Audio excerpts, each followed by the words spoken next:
Dictation शुरू होगी 3 second बाद। निचले न्यायालय के समक्ष प्रत्यर्थी पत्नी और पिता द्वारा दिए गए साक्ष्य और इस तथ्य को दृष्टिगत करते हुए कि पक्षकार पिछले लगभग 12 वर्षों से पृथक पृथक रह रहे हैं, न्यायालय का यह सुविचारित मत है कि प्रत्यर्थी पत्नी को अपने पति से वैवाहिक नातेदारी बनाए रखने हेतु साथ रहने के लिए बाध्य नहीं किया जा सकता और इसके अतिरिक्त यह एक ऐसा मामला है जिसमें दोनों पक्षकारों की आयु को भी ध्यान में रखा जाना चाहिए। इसलिए यह उचित होगा कि उनके बीच वैवाहिक नातेदारी को समाप्त कर दिया जाए।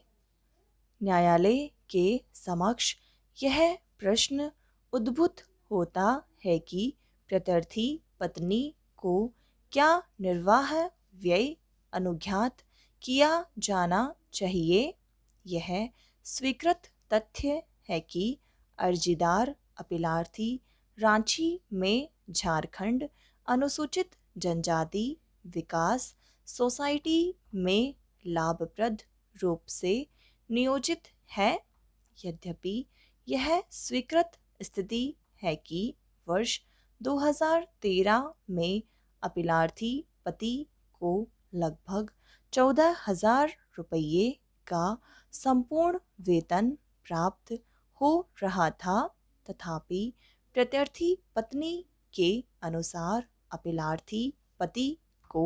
वर्ष 2014 में कुल वेतन 19,080 रुपये प्राप्त हो रहा था। वर्तमान में न्यायालय यह सुरक्षित रूप से अनुमान लगा सकता है कि वेतन में सामान्य बढ़ोतरी को दृष्टिगत करते हुए अर्जीदार इस समय 20,000 रुपये से अधिक वेतन प्राप्त कर रहा होगा। न्यायालय को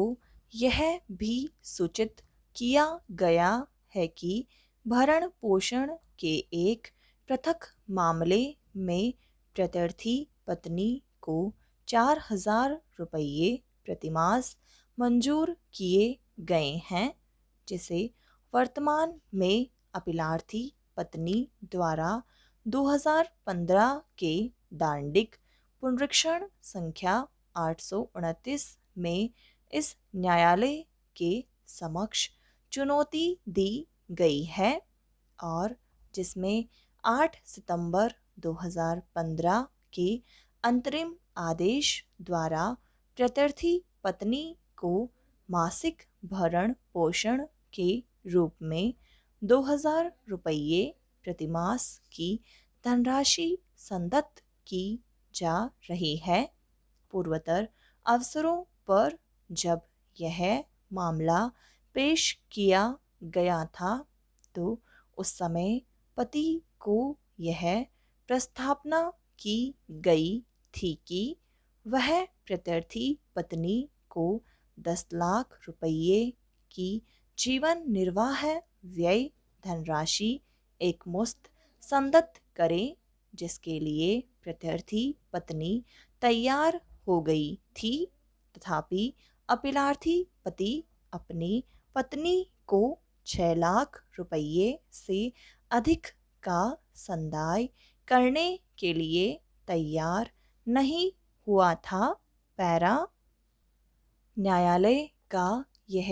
सुविचारित मत है कि वर्तमान खर्चा सूचकांक को ध्यान में रखते हुए पति द्वारा प्रस्तावित धनराशि प्रत्यर्थी पत्नी के लिए अत्यधिक अपर्याप्त होगी। वर्तमान मामले के तथ्यों को दृष्टिगत करते हुए न्यायालय का यह सुविचारित मत है कि 10 लाख रुपये की धनराशि ऐसी न्यूनतम धनराशि है जो अपीलार्थी पत्नी को एक बार दी जाने वाली जीवन निर्वाहिका धनराशि हो सकती है। तथापि अपीलार्थी पति को 2 विकल्प प्रस्तावित किए गए हैं, जिनमें पहला विकल्प यह है कि वह प्रत्यर्थी पत्नी को एक मुश्त स्थायी निर्वाहिका के रूप में 10 लाख रुपये की धनराशि का संदाय करे, जो अपीलार्थी पति को प्रत्यर्थी पत्नी के किसी मासिक भरण पोषण का संदाय करने से भी विमुक्त करेगा। दूसरा विकल्प यह दिया गया है कि वह प्रत्यर्थी पत्नी को निर्वाहिका के रूप में 5 लाख रुपये का संदाय करे और 5 लाख रुपये प्रतिमास मासिक भरण पोषण के रूप में संदाय करे, जो कि लगभग 20,000 रुपये प्रतिमास के उसके वेतन का लगभग 25% होगा। उपर्युक्त चर्चा को दृष्टिगत करते हुए अपीलार्थी